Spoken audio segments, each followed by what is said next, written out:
Muy buenas tardes, bendiciones y paz. Hoy les traigo un pequeño estudio bíblico en donde vamos a leer el maravilloso, el emotivo discurso que tiene Pablo ante los atenienses en el Areópago, en donde allí se encuentra un público intelectual y filósofos de dos de las corrientes principales de dicha época. Vamos a leer el libro de Hechos en el capítulo 17 y aquí pueden ver el Areópago en esta imagen.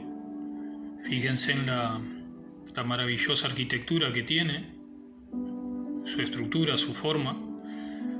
Esto también era llamado la colina de Ares, y la persona que hablara allí, ¿verdad?, podía a través de su voz hablar perfectamente a todo ese público reunido y que de esa forma acústicamente, ¿verdad?, se escuchara perfectamente la voz. Vamos a leer Hechos 17, la versión Reina Valera contemporánea. Desde el versículo 16 en adelante pueden leer todo el contexto, todo el capítulo, para entender que Pablo está esperando allí a unos hermanos en Atenas y dice: mientras Pablo los esperaba en Atenas, su espíritu se enardeció al ver que la ciudad estaba entregada a la idolatría. Por eso, en la sinagoga discutía con los judíos y con hombres piadosos, y también con todos los que a diario acudían a la plaza. Algunos filósofos de los epicúreos y de los estoicos discutían con él. Y vamos a leer la primera corriente filosófica, que eran llamados los epicúreos, en donde a ellos se les atribuye el lema: comamos, bebamos y alegrémonos, que mañana moriremos.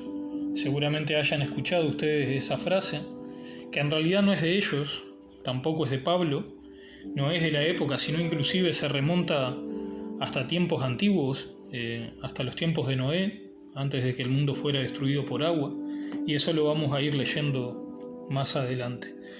Bueno, ¿cuál era el punto principal, digamos, su filosofía de los epicúreos? Bueno, ellos decían, por ejemplo, que no hay vida después de la muerte.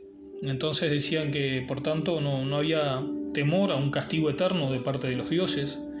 Y decían que el propósito principal del ser humano en la vida era el placer, ¿no? Tener placer y evitar el dolor.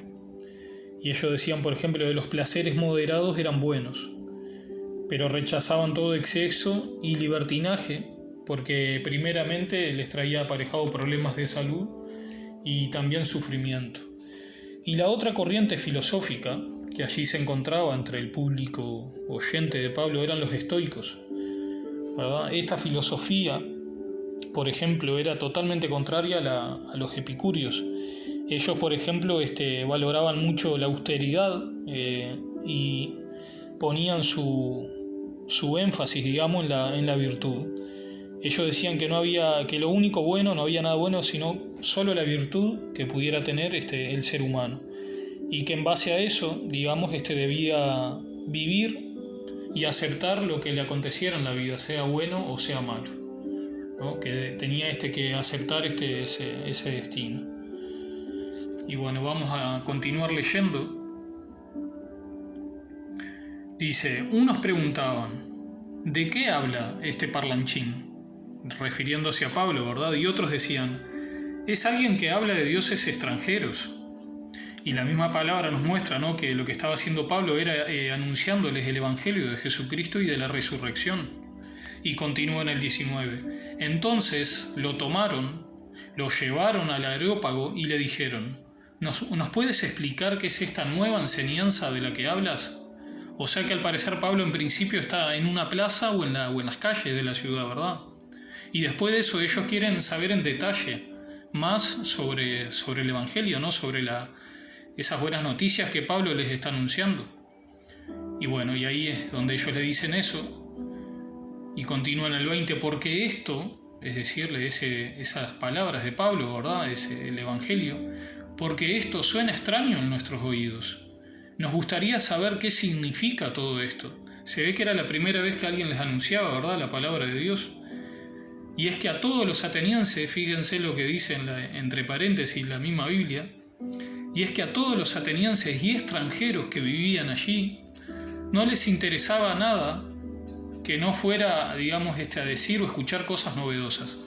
O sea que si no era algo, digamos, nuevo, agradable a los oídos, ¿verdad? No les gustaba. Ellos estaban como ávidos siempre de escuchar cosas nuevas, ¿verdad? Y novedosas.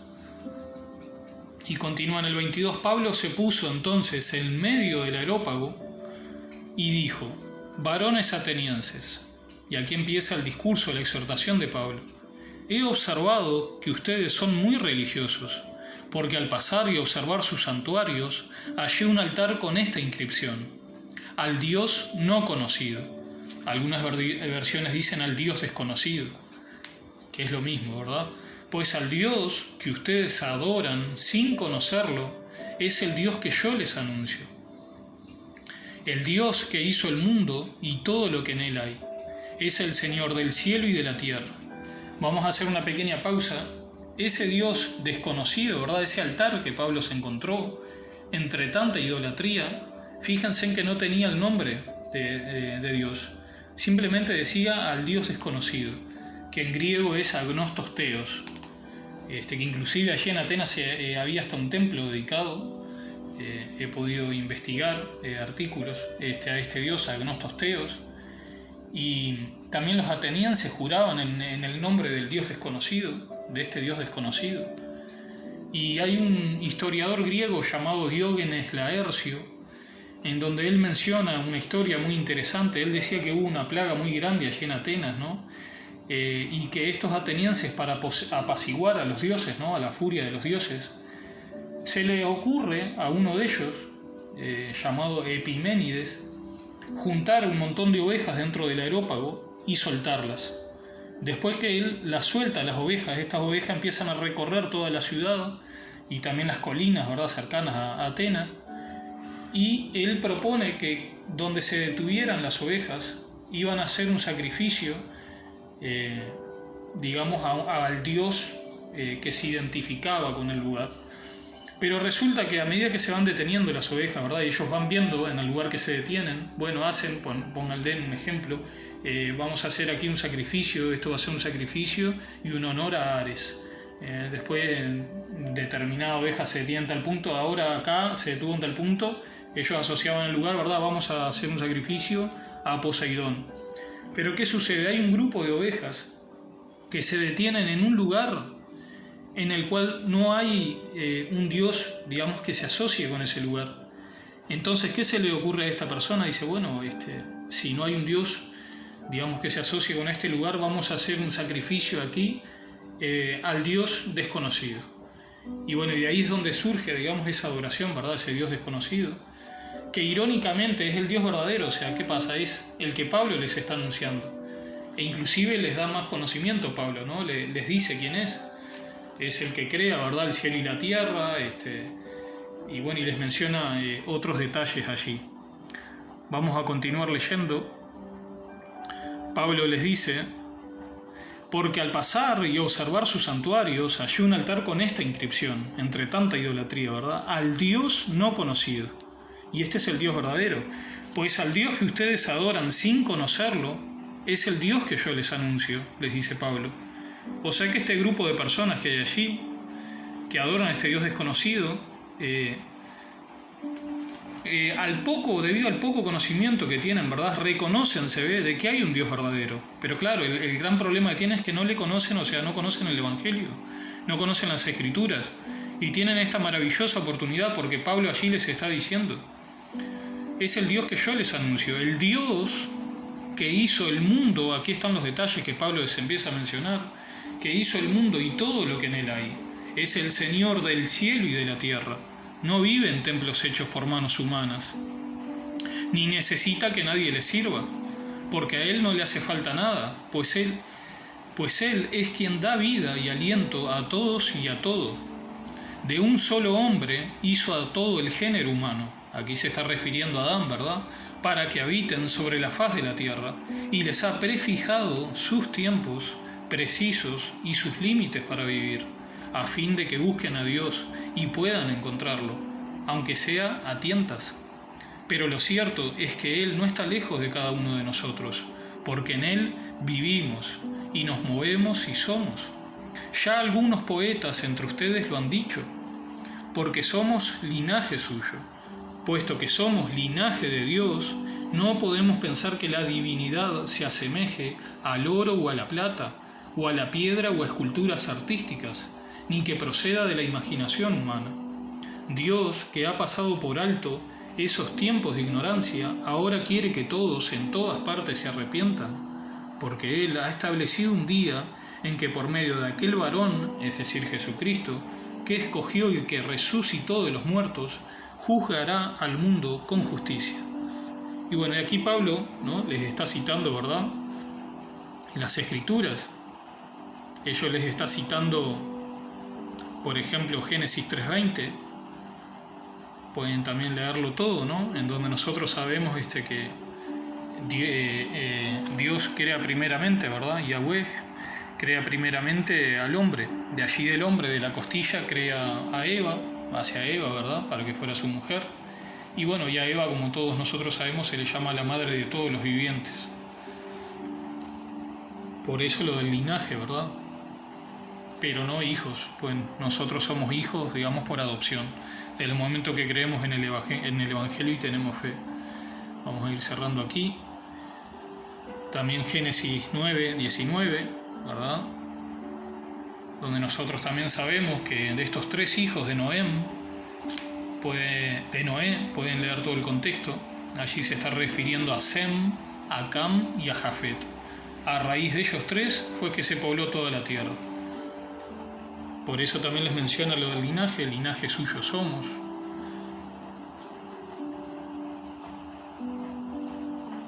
También Deuteronomio, en donde dice: cuando el Altísimo dio a las naciones su herencia, cuando separó los hijos de los hombres, fijó los límites de los pueblos según el número de los israelitas. Y estos son unos poquísimos pasajes, ¿verdad? Porque Pablo, aparte de Génesis, de Deuteronomio, de Isaías, él también les está citando prácticamente toda la Biblia, porque esto también se encuentra en Jeremías, se encuentra en los Salmos, se encuentra en los Proverbios y en muchísimos otros pasajes. Pero no los vamos a leer todos porque estaríamos horas leyéndolos. También Isaías 42:5, que dice: así dice Yahweh Elohim, quien creó los cielos y los extendió, quien extendió la tierra y todo lo que de ella crece, quien da aliento a la gente en ella y espíritu a aquellos que caminan sobre ella.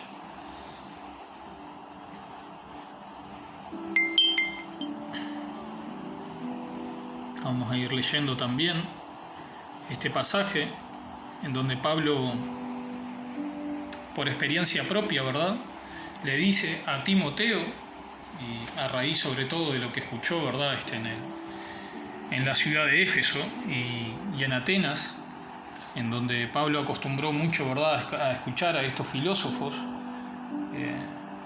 todo tipo, digamos, de enseñanzas que no se ajustaban a la sana doctrina y a la verdad.